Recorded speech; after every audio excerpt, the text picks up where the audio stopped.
once again, we see that PB has a lot to say. We see, hopefully, that he has this ability to separate the truth from the misunderstanding. And that is very beneficial for us to have an idea of what a sage is, not only so that we can have a correct relationship to the teachers in our lives, but so that we can realize what's possible for us. Mm-hmm. And when we get to this wonderful mystical state of all these divine blissful experiences, we won't stop there.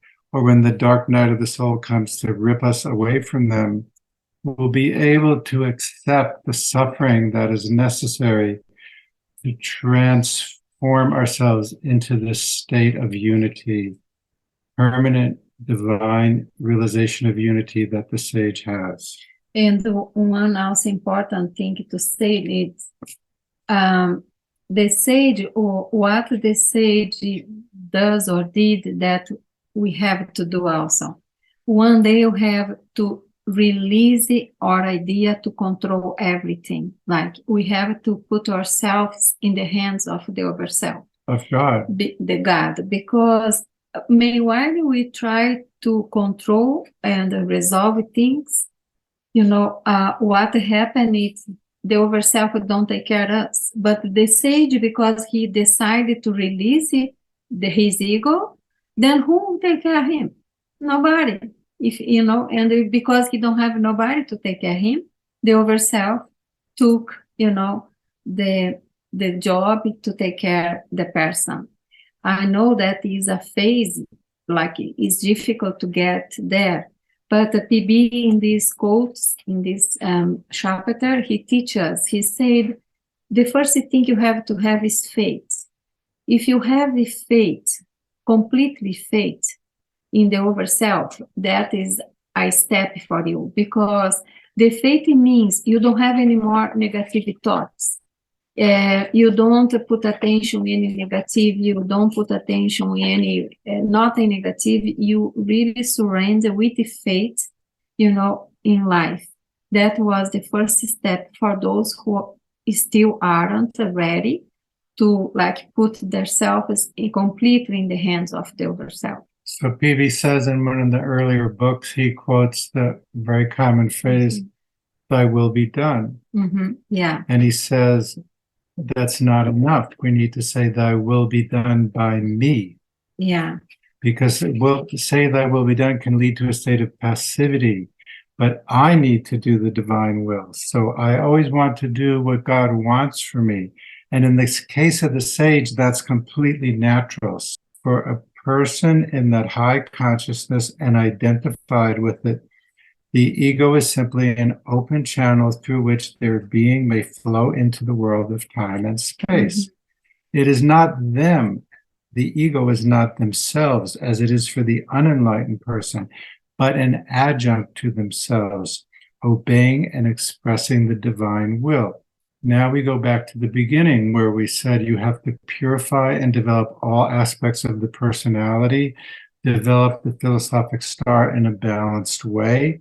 And then when we become released from the personality becomes an open channel through which the overself may flow into the world of time. The sage who knows and feels the divine power in their innermost being will be set free in the most literal sense of the word from anxieties mm-hmm. and cares. That if you are ready, but if you aren't ready. What about us? The person who has not yet arrived at this stage but is on the way can approach the same desirable result by the intensity of our faith in that being. Mm-hmm. But we must really have the faith and not merely say so. The proof that we possess this faith would lie in the measure in which we refuse to accept negative thoughts, mm-hmm. fearful thoughts, despondent thoughts. Mm-hmm. And do what Jesus said. Oh, PB said, take it. This is why Jesus told mm-hmm. his disciples, mm-hmm. take no anxious thought for the morrow. Mm-hmm. The Lord will provide is not merely a pious hope, but a practical fact. Mm-hmm. So we really have to have faith mm-hmm. and believe in all these things Yeah. and that they can be true for us. And when we do that, what happened is what happened in the life of PB. His life was guided, by the overself. Then he didn't have a plan. We don't like to think in advance. Make plans for the future. For the future. He would always, what we could say, go with the flow. Mm-hmm. So he would tell people, don't tell people what my plans are because they could change. Mm-hmm. Or he would say, I want a little apartment such and such, but I don't want a lease. It wasn't because he was flaky. It was because things could change. There is no single pattern that an intuitively guided life must follow. Mm-hmm. Sometimes the sage will see in a flash of insight both course and destination.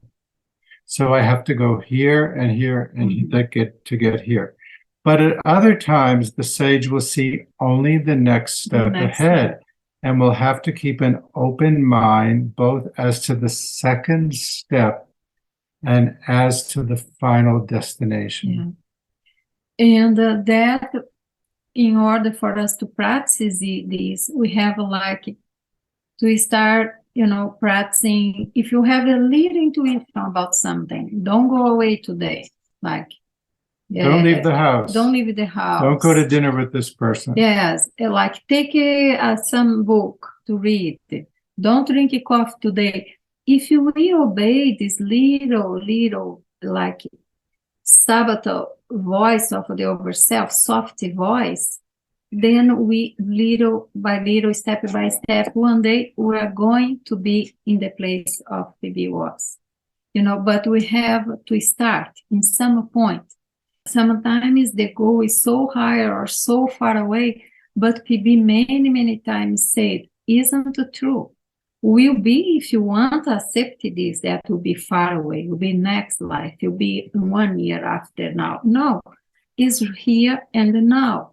Then we invite you to practice this today, reflect about these teachings of Paul Brunton, about the sage, and be perseverant, be focused, and all is there for us. And with PB, you have so much in all these books that Micha-El presented to you before.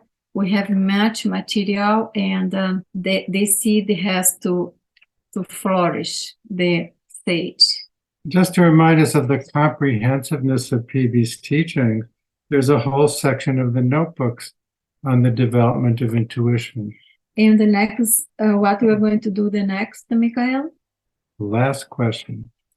What we're planning to do next in our next YouTube presentation is to share with you about the teachers of PB himself. So that will fall into two categories. One is PB's own teachers that he had along his journey, and then his contemporaries, his fellow teachers who he met along the way, many of whom he developed very deep and close friendships with, who he also talks about in the notebooks and in the unpublished material. And just by the way, there's a new website called the Paul Brunton Archives, in which all the unpublished material that is not incorporated into the notebooks is available, including PB's letters, including pictures PB took.